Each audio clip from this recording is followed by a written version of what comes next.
Thal chan chuak chok lei par ni chiu do te ni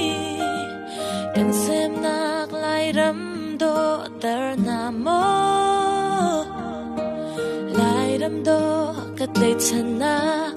ai theng lei lai lo mo kan sem nak lai ram do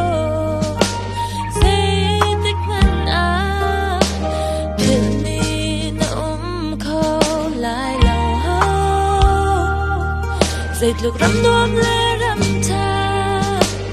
gần dòng lại rắm kiệt ni na lại lâu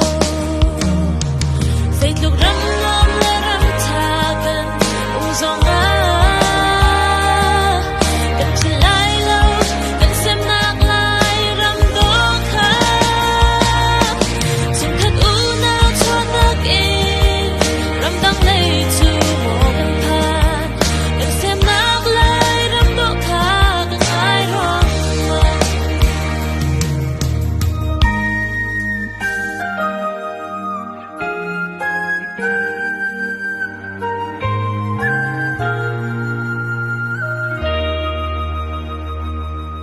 xem nạc lại rắm đô choa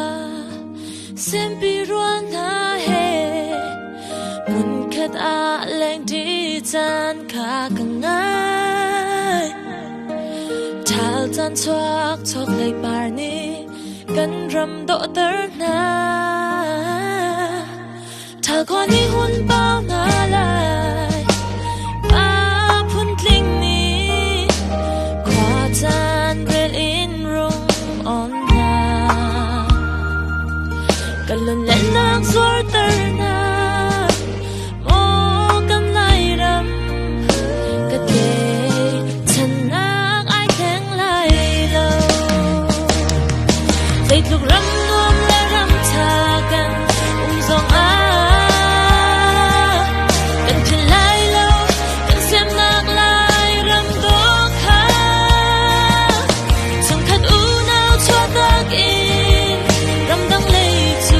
mo kan than kan xem nak lai ram do kha kan ai rong mong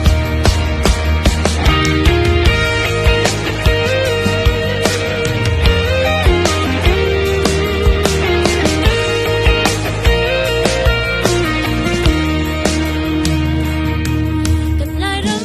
a do tar phing tlang ka chuana